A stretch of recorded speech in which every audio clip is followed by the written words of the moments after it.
सर्वोत्पन्नः गौतम तामाङ नामः गुप्तोऽहं मम वन श्री शिल्पकला विश्वकर्म पूजनमहं करिष्यामि। हरि ओम शिल्पकला विश्वकर्म देवाय नमो नमः। यसलाई पूजा गरेर ओम नमः विश्वकर्मा महाभाग विश्वदेवो महाबल त्वायि तिष्ठन्ति सर्वोऽपि यद् काम फलो प्रदेह वनस्पति रसो भूतो गन्धातो गन्ध उत्तराय दिगम्बराय नमः। दुर्वेदाः स्वस्ति न तार्क्ष्यो अरिष्टनेमिः स्वस्ति नो बृहस्पतिर्दधातु बृहदस्वाहा मरुतनुघोरन पापकाशिनितया न सन्तमयभीरससवे शिवाङ्गिरित्रतां कुरु माहि गंसि पुरुषय महेश्वराय च नमः शिवाय च शिवतराय च ॐ हरि ओम नमः। स्वस्ति न इंद्रो वृद्धश्रवाः स्वस्ति न पूषा विश्ववेदाः स्वस्ति न तार्क्ष्यो हरि शान्तिरिधिः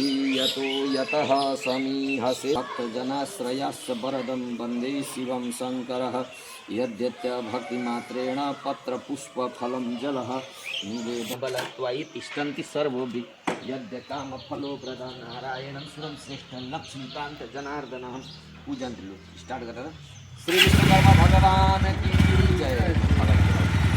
भक्त वत्सल भगवान की जय।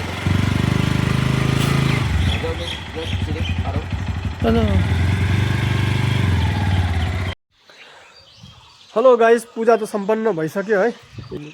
जो देख्नु हुँदैछ मन्दिर, यो चाहिँ हाम्रो चाल्सा चिया बगान एकदम प्रसिद्ध शिवालय मन्दिर हो र यहाँको गुरुजी पनि धेरै प्रसिद्ध हुनुहुन्छ र उहाँकै बाहुलीबाट नै आज मेरो नयाँ बाइकको पूजा सम्पन्न भयो र उहाँलाई धेरै धेरै धन्यवाद भन्न चाहन्छु। र साथीभाइहरू, के कस्तो लाग्यो हजुरलाई लाइक कमेन्ट गर्नु चाहिँ नबिर्सिनु होला र भाइलाई यसरी नै माया प्रेम गरिराख्नु होला। Thank you so much and Tata and by by.